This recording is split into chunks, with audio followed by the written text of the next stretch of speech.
এতক্ষণ পর্যন্ত আব্দুল্লাহ ইবনে হুযাফা রাদিয়াল্লাহু তাআলা আনহু চুপ ছিলেন, রোম বাদশার সামনে কোনো কথা বলে নাই। যখন তার ধর্ম নিয়ে কথা হয়, যখন ইসলাম নিয়ে কোনো কথা হয়, এবার আব্দুল্লাহ ইবনে হুযাফা রাদিয়াল্লাহু তাআলা আনহু লাফ দিয়ে দাঁড়িয়ে বললেন, ওরে রোমের কুকুর, তুই কি মনে করেছিস সামান্য দুনিয়ার চাকচিক্যের কারণে আমি আমার ধর্মকে ত্যাগ করব? এটা কিভাবে তুই ভাবতে পারলি? হাজার হাজার সৈন্যদের সামনে যখন রোম বাদশাকে রোমের কুকুর বলে সমস্ত সৈন্যরা চিন্তা করে, আরে যে রোম বাদশার সামনে চোখে চোখ রেখে কেউ কথা বলার সাহস রাখে না, মুসলমান সৈন্য কি হবে তাকে রোমের কুকুর বলে। চিল্লায় কেন আল্লাহু আকবার। আমরা কেউ চিরজীবন থাকতে পারবো না। আমরা প্রতিদিনই খবর দেখি, নিউজ পেপারে দেখি যে কেউ না কেউ পৃথিবী থেকে অনাকাঙ্ক্ষিতভাবে বিদায় নিয়ে চলে যাচ্ছে। কেউ রাস্তাঘাটে, কেউ আকাশপথে, কেউ পানিপথে, হ্যাঁ, কেউ বাড়িতে, কেউ ব্যবসা বাণিজ্যে, কেউ ব্যবসায়ী প্রতিষ্ঠানে, কেউ না কেউ কোনো এক মাধ্যমে অনাকাঙ্ক্ষিতভাবে চলে যাচ্ছে। তদ্রূপ আমরাও একদিন অনাকাঙ্ক্ষিতভাবে দুনিয়া থেকে চলে যাব। আমরা টেরই পাবো না যে আমরা এই রঙিন দুনিয়া, হ্যাঁ, এই রঙিন দুনিয়া থেকে আমরা বিদায় নিয়ে চলে যাচ্ছি। তো অতএব আমাদের যেহেতু অনাকাঙ্ক্ষিত মৃত্যু হবে, আমাদের মৃত্যুর কোনো নির্ধারিত কোনো সময় নাই, আমাদের জানা নেই, তো সেই জন্য সদা সর্বদা মৃত্যুর প্রস্তুতি নেওয়া।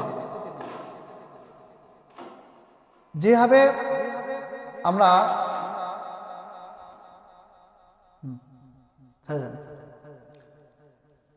আমরা মৃত্যুবরণ করলে আল্লাহ তাআলার কাছে হাসি মুখে দাঁড়াতে পাবো, আল্লাহ তাআলার সামনে যে আমাদেরকে নতজানু হওয়া লাগবে না, সেরকম পরিপূর্ণ প্রস্তুতি রাখা আমাদের দরকার এবং এটা আমাদের নৈতিক দায়িত্ব।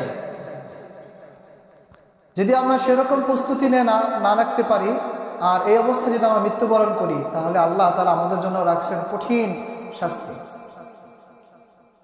যে শাস্তির কোনো শেষ নাই, একের পর এক শাস্তি হবে, যা বিগত জুমায় আমি আলোচনা করেছিলাম। তো আল্লাহ তাআলা বলেন যে আমি প্রত্যেকটা মুমিন বান্দা নরনারীকে আমি 5টা বিষয় পরীক্ষা করব। কটা বিষয়ে? 5 বিষয়ে আমি তাদেরকে পরীক্ষা করব। যদি তারা এই 5 বিষয়ের উপর পরীক্ষা দিয়ে সবুর ধারণ করতে পারে, অবাশশিরিস সাবিরিন, তাহলে আমি আল্লাহ তাআলা তাদেরকে সুসংবাদ শোনাই দিলাম।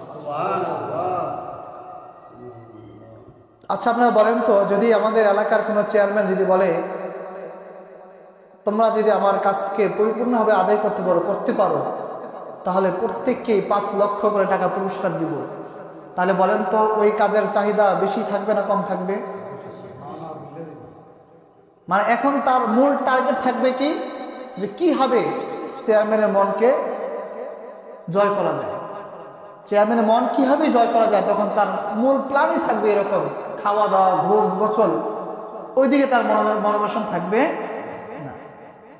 কিন্তু আল্লাহ তাআলা কত হাজার হাজার আয়াতে বলে দিয়েছেন, অবশ্যই সাবিরিন, বান্দা যদি ধৈর্য ধারণ করতে পারো, কয়দিন, 63 বছর, 60 বছর, 70 বছর যদি ধৈর্য ধারণ করতে পারো, দুনিয়ার চাকচিক্যর প্রতি যদি তুমি হাত না বাড়াও, তাহলে মাত্র ক্ষণিকের সময় ধৈর্য ধারণ করার দ্বারা আমি আল্লাহ তোমাদেরকে সুসংবাদ শোনাই দেব। কেমন সুসংবাদ শোনাই দিবে? আল্লাহ তাআলা বলেন কুরআন কারীমে সূরাতুল বাকারার 2 পৃষ্ঠায় 155 নম্বর আয়াতে আল্লাহ তাআলা বলেন, ওয়ালা নাবলুওয়ান্নাকুম বিশাইইন, আল্লাহ তাআলা বলেন নিশ্চয় আমি তোমাদেরকে পরীক্ষা করব, এমন কিছু বিষয় আমি তোমাদেরকে পরীক্ষা করব, মিনাল খাউফি ওয়াল জু, আমি তোমাদেরকে পরীক্ষা করব ভয় দিয়ে। কি দিয়ে? 1 নম্বরে আল্লাহ তাআলা কি বললেন, যে আমি তোমাদেরকে কিছু বিষয় পরীক্ষা করব, এর ভিতরে প্রথম হলো মিনাল খাউফি, তোমাদেরকে ভয় দিয়ে আমি তোমাদেরকে পরীক্ষা করব। আপনারা বলেন তো, আল্লাহর ভয় কি ছোট না বড়? সামান্য ভয় নাকি বিশাল আকারে ভয়?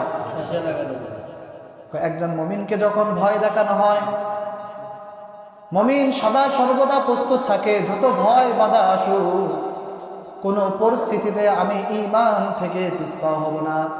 ঠিক নেই? আর আমাদের যদি কোনো ভয়ভীতি আসে, সামান্য যদি কোনো শয়তান আমাদেরকে ভয় দেখায়, তাহলেই আমরা বিভিন্ন ফকিরের কাছে দৌড়াই, হুজুরের কাছে দৌড়াই, হ্যাঁ, বিভিন্ন দরবারে আমরা দৌড়াই। কিসের জন্য? যে শয়তান আমাদেরকে ভয় দেখাইছে। কি দেখাইছে? ভয় দেখাইছেন। কিন্তু আল্লাহ এই ভয়ের কথা বলে না। আল্লাহ বলে ওই ভয়ের কথা যদি কোনো ঈমান কৃতাওয়ালা, ঈমান নষ্টকারী ব্যক্তি যদি তোমাদেরকে ঈমান নিয়ে ভয় দেখায়, যদি তোমরা সে পরীক্ষায় পাস করতে পারো, সবুর ধরতে পারো, তাহলে অবশ্যই সাবির, তাহলে আমি আল্লাহ তোমাদেরকে সুসংবাদ শুনিয়ে দিলাম। যেরকম ঘটনা আসছে আব্দুল্লাহ ইবনে হুযায়ফা রাদিয়াল্লাহু তাআলা আনহু। এই আব্দুল্লাহ ইবনে হুযায়ফা রাদিয়াল্লাহু তাআলা আনহু ইসলামের শুরুর লগ্নে ইসলাম ধর্ম গ্রহণ করেছেন। রসুলের যুগে একটা যুদ্ধ সংঘটিত হওয়ার কথা ছিল, তাবুক যুদ্ধ। নাম শুনছেন আপনারা? এই তাবুক যুদ্ধে রোম সৈন্যর যে প্রধান, সে দেখছে যে মুসলমানের শক্তির সাথে আমরা পেরে উঠতে পারবো না। কি করবো না? আল্লাহ তাআলা ওই রোম বাদশার ভিতরে, দিলের ভিতরে মুহাম্মদুর রাসূলুল্লাহ সাল্লাল্লাহু আলাইহি সাল্লামের ভয় ভীতি ঢুকাই দিলেন। তারা ওই যুদ্ধ থেকে পিস্টন নিয়ে মুনাফিকের মতন পিছন থেকে পলাই গেলেন। ওই তাবুক যুদ্ধ আর সংগঠিত হলো না। কিন্তু ওই রোমরা ওই সময় আল্লাহ রসুলের সাথে যুদ্ধ করে নাই, কিন্তু তারা যুদ্ধের প্রস্তুতি নেওয়া শুরু করছেন। রসুল সাল্লাল্লাহু আলাইহি সাল্লামের হায়াতের জিন্দেগি শেষ, যখন খলিফাতুল মুসলিমিন হযরত উমর রাদিয়াল্লাহু তাআলা আনহু যুগে এই যুদ্ধের দ্বারা আহ্বান জানাইছেন, তখন খলিফাতুল মুসলিমিন হযরত উমর রাদিয়াল্লাহু তাআলা আনহু হযরত আব্দুল্লাহ ইবনে হুযায়ফা রাদিয়াল্লাহু তাআলা আনহুকে সেনাপতি নিযুক্ত করে যুদ্ধের জন্য পাঠাইলেন। কাকে? আব্দুল্লাহ ইবনে হুযায়ফা রাদিয়াল্লাহু তাআলা আনহুকে। তো যুদ্ধ শুরু হয়ে গেল, তুমুল যুদ্ধ। রোম বাদশা বলছেন, সেনাপতি, তোমরা যদি কোনো মুসলমানকে অক্ষত অবস্থায় ধরে আনতে পারো, তাহলে তাকে আমার কাছে নিয়ে আসবে। তুমুল যুদ্ধ শুরু হলো। এক পর্যায়ে রোম সেনাপতি আব্দুল্লাহ ইবনে হুযায়ফা রাদিয়াল্লাহু তাআলা আনহু প্রতিনিধিকে গ্রেফতার করলেন এবং রোম বাদশার নিকট খবর পাঠাইলেন, বাদশাহ, আমরা এক প্রতিনিধি সহ দল সহ আটক করেছি, গ্রেফতার করেছি। রোম বাদশাহ বলল, তাহলে আগামীকাল আমার দরবারে হাজির করো, আগামীকাল তাদের বিচারের কার্যক্রম হবে। নাউজুবিল্লাহ। রোম বাদশাহ হাজার হাজার জনসভার আয়োজন করলেন। সেখানে হাজার হাজার মুসল্লি, হাজার হাজার মানুষ উপস্থিত। বিশাল এক সিংহাসন বানাইলেন বিচার কার্যক্রম করার জন্য। আব্দুল্লাহ ইবনে হুযায়ফা রাদিয়াল্লাহু তাআলা আনহু সহ সকল সাহাবীদেরকে একত্রিত করা হলো। রোম বাদশা বললেন, ও মুসলমানেরা, তোমার প্রতিনিধি কারা? কে তোমাদের দলের নেতা? হাত উঁচা করো। আব্দুল্লাহ ইবনে হুযায়ফা রাদিয়াল্লাহু তাআলা আনহু হাত জাগায় দেখাই দিলেন, আমি আমার দলের প্রতিনিধি। আব্দুল্লাহ ইবনে হুযায়ফা হাত উঁচু করে দেখাই দিলেন, আমি মুসলিম দলের প্রতিনিধি। রোম বাদশা বললেন, ও আব্দুল্লাহ ইবনে হুযায়ফা, আসো, আমার কাছে আসো। রোম বাদশা আব্দুল্লাহ ইবনে হুযায়ফা রাদিয়াল্লাহু তাআলা আনহুকে তার পাশের চেয়ারে বসতে দিলেন। এই দৃশ্য দেখে হাজার হাজার রোম সৈন্যরা, খ্রিস্টানরা চিন্তা করতে লাগলেন, আমরা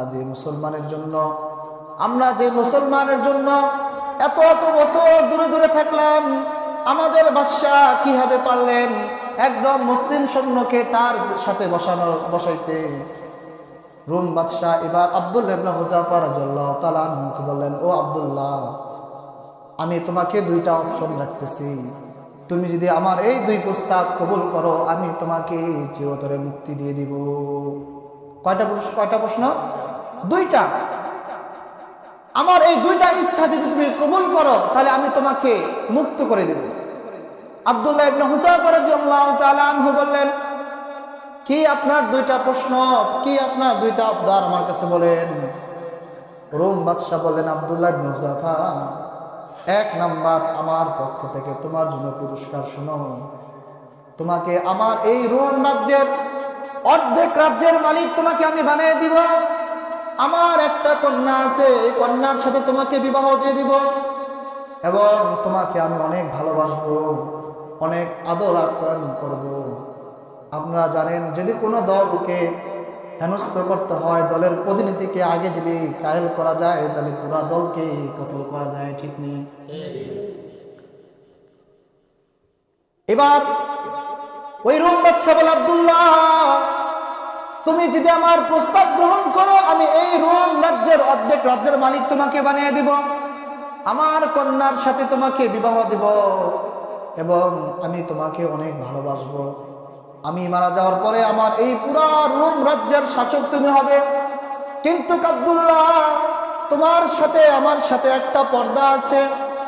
আব্দুল্লাহ ইবনে হুযাফা রাদিয়াল্লাহু তাআলা আনহু বলেন, কি এমন পর্দা? রোম বাদশা বলে, আব্দুল্লাহ, তুমি হলো মুসলমান আর আমি হলাম খ্রিস্টান। তুমি যদি তোমার মুসলমানিত্ব ছেড়ে দিয়ে আমাকে গ্রহণ করো, তাহলে সারা জীবন আমার সিংহাসনে তোমার জায়গা হবে আর তোমার রাখাল চালিত সহপরিদের সাথে চলা লাগবে না। চিল্লায় নাউজুবিল্লাহ। কত ঈমানওয়ালা, কত জজবাওয়ালা, যার সাথে সরাসরি চোখ রেখে কথা বলার সাহস কেউ রোম সৈন্যরা পায় না, অথচ আল্লাহ রাসূলের সাহাবী আব্দুল্লাহ ইবনে হুযাফা বলে, ও রোমের কুকুর। কি বলে? রোমের কুকুর। বাদশার মনে গুসা এসে গেল, রাগান্বিত হয়ে গেলেন, অগ্নিশর্ম হয়ে রাজ সিংহাসন ছেড়ে যখন বাসার ভিতরে ঢুকে, সেনাপতি পিছনে পিছনে যায়, কয়, রোম বাদশাহ, এখন বলেন আমরা কি করব? রোম বাদশাহ বলে, সেনাপতি, যাও তাদেরকে জেলখানা আবদ্ধ করো। 7 দিন পর্যন্ত তাদেরকে জেলখানা আবদ্ধ করবে, তাদের কোনো খানা পিনা দিবে না। 7 দিন পর্যন্ত তাদেরকে কারাগারে আটকানো হলো, 7 দিন পর্যন্ত কোনো খাবার তাদেরকে দেওয়া হলো না। 7 দিন পরে ডাক্তারকে নিয়োগ করা হলো, যাও তাদের খবর নিয়ে আসো। ডাক্তার সাহেব যা দেখেন তারা এত দুর্বল, ক্ষুধার্ত থাকার কারণে এত দুর্বল হয়ে গেছে, সোজা হয়ে দাঁড়াইতে পারে না। এই খবর যখন ডাক্তার রাজার কাছে এসে বলে, রোম বাদশাহ, তাদের অবস্থাতে এরকম ভয়ানক, তাদের যদি এখন খাবার না দেওয়া হয় তাহলে তারা মৃত্যুবরণ করবে। কি করবে? মৃত্যুবরণ করবে। কয়দিন পর্যন্ত না ক্ষুধার্ত? 7 দিন। রোম বাদশাহ বললেন, যাও ডাক্তার, তাদেরকে খাবার দাও, তবে শোনো, তাদেরকে শুয়োরের খাবার গোস্ত দিবে এবং মদ মিশানো পানি তাদেরকে খাবার দিবে। তাই তাদের সামনে সেই খাবার পরিবেশন করা হলো। আব্দুল্লাহ ইবনে হুযাফা রাদিয়াল্লাহু তাআলা সেই খাবারকে পরিত্যাগ করলেন। যখন শুয়োরের মাংস এবং মদ মিশানো পানি তার সামনে নিয়ে যাওয়া হলো, আব্দুল্লাহ ইবনে হুযাফা রাদিয়াল্লাহু তাআলা অগ্নিশর্ম হয়ে বললেন, না, এই খাবার কখনো মুসলমান খাইতে পারে না। ডাক্তার বলে, আব্দুল্লাহ, এটা আবার কেমন কথা বললা? তোমার প্রাণ তো উড়ে যাচ্ছে, তুমি যদি খাবার গ্রহণ না করো তাহলে তুমি মারা যাবা। আব্দুল্লাহ ইবনে হুযাফা বলে, আমি যদি মারাও যাই তারপর আমি নাপাক জিনিস আমি খাইতে পারি না। চিন্তা করছেন, এমন অসুস্থ, এত দুর্বল যে কথা বলার শক্তি নাই, কিন্তু বাহ্যিক দৃষ্টিতে সে দুর্বল, কিন্তু ঈমানি দৃষ্টিতে সে শক্তিশালী। আমাদের সমাজে দেখেন না কিছু লোক আছে, সুদের টাকা, হারাম টাকা ভক্ষণ করতে করতে তাদের দেহটা এত স্ট্রং হয়, এত শক্তিশালী দেখায়, কিন্তু ঈমানের দিকে সে দুর্বল। আর মুমিনরা বাহ্যিক দৃষ্টিতে দুর্বল হলো, ঈমানের দিক দিয়ে তারা থাকে সবল। ডাক্তার সাহেব এবার রোম বাদশাকে বললেন, বাদশাহ, এরা আবার কোন ধরনের মানুষ?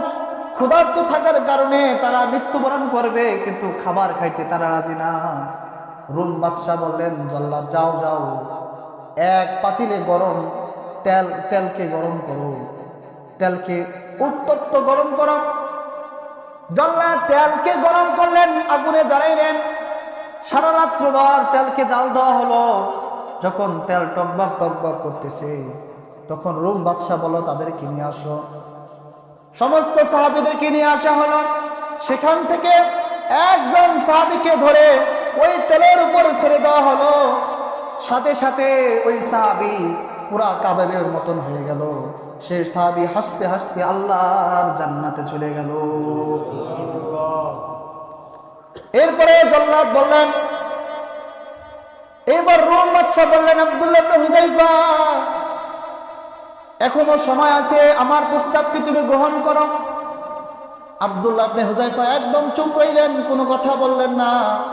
এবার জল্লাদ যখন তাকে হাতে শিকল লাগায় যখন নিয়ে যাচ্ছে, তার দু চোখ বেয়ে বেয়ে পানি পড়ে।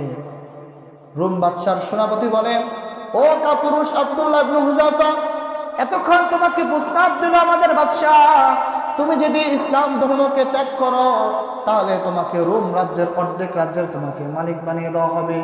রোম বাদশাহ তোমাকে ভালোবাসবে, আমরাও তোমাকে ভালোবাসবো। তুমি প্রস্তাবকে প্রত্যাখ্যান করলা, আর এখন তুমি মৃত্যুর ভয়ে কান্না করতেছো। আব্দুল্লাহ ইবনে হুযায়ফা রাদিয়াল্লাহু তাআলা আনহু বললেন, ও সেনাপতি শোনো, আমি কোনো মৃত্যুর ভয়ে কান্না করি না। কয়, তাহলে তুমি কেন কান্না করো? বলে, আমি যদি আমার ঈমানকে ধরে রাখার জন্য ঈমানের পরীক্ষা যদি এরকম ভাবে আরো 100 বার মৃত্যুবরণ করতে পারতাম, আবার 100 বার জীবিত হইতে পারতাম, তাহলে আল্লাহ তাআলার কাছে আমার মর্তবা আল্লাহ তাআলার কাছে অনেক গুণে বৃদ্ধি হয়ে যাইত। এই কথা যখন রোম বাদশা শুনলেন, হায় রে, মুসলমান কেমন মুসলমান, মৃত্যুর জন্য প্রস্তুত কিন্তু ঈমান ছাড়তে রাজি না। এবার বলে, তাকে পুরেও না, নিয়ে আসো আমার কাছে। সে চিন্তা করলো, একজন মুসলমান সৈন্যকে আমি আমার কথাকে শোনাইতে পারলাম না, এটা যদি আমার সদস্যরা শুনে, আমার প্রজারা শুনে, তাহলে তো আমাকে রোম বাদশা হিসেবে তারা গ্রহণ করবে না, আমাকে তারা মনে করবে ব্যর্থ।